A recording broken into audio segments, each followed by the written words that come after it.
ఎన్సీలో కాంగ్రెస్ నుంచి ఇద్దరు పోటీ పడుతున్నారు. ఒకటొచ్చేసి నవీన్ యాదవ్, ఇంకొకటొచ్చేసి అంజన కుమార్ యాదవ్. మరి వాళ్ళిద్దరిలో సీట్ ఎవరికిస్తే బావుంటుంది కాంగ్రెస్ నుంచి? లోకల్‌లో ఏ పార్టీ వస్తుంది? మన నవీన్ యాదవ్కి ఇస్తే బెటర్ అమ్మా. ఎందుకనండి నవీన్ యాదవ్? నవీన్ యాదవ్ని మేము చిన్నప్పటి నుండి చూసాము. ఆయన ప్రతి దానికి వచ్చిపోతుంటాడు, ప్రతి దాంట్లో ఉంటాడమ్మా.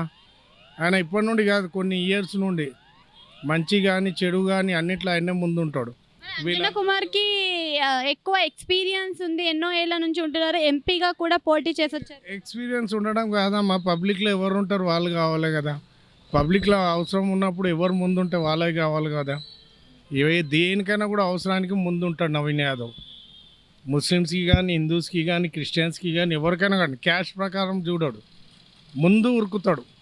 ఇంత పాజిటివిటీ ఉన్న ఇతనికి మరి ఎందుకు 3 సార్లు ఓడిపోవడం జరిగింది, రెండో స్థానంలో జరిగింది అంటారు రావడం? అవన్నీ పాలిటిక్స్ అమ్మా, పాలిటిక్స్గా ఓడిపించేసినారు అంతే.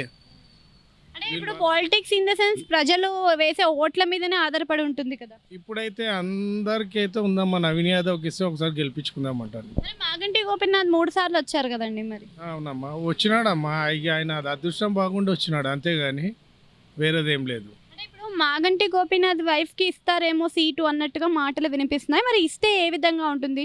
ఇస్తే నవీన్ యాదవ్కి ఇస్తే నవీన్ యాదవ్ గెలుస్తాడమ్మా. బీఆర్ఎస్ నుంచి అండి. బీఆర్ఎస్ నుండి వచ్చినా కూడా ఇక ఏమో చెప్పలేమమ్మా. వాళ్ళ వైఫ్కి ఇస్తే సానుభూతి ఓట్లు కూడా పడే అవకాశాలు కనిపిస్తున్నాయి అంటున్నారు. సానుభూతి చేయనీకి ఆయన చేసింది వరకమ్మా. ఏ పేదోనికి ఏమి ఇచ్చినాడు? వచ్చిన డబల్ బెడ్రూమ్లు అయితే వచ్చిన వాళ్ళకే ఉన్నాయి, ఉన్నోనికే ఇచ్చినాడు.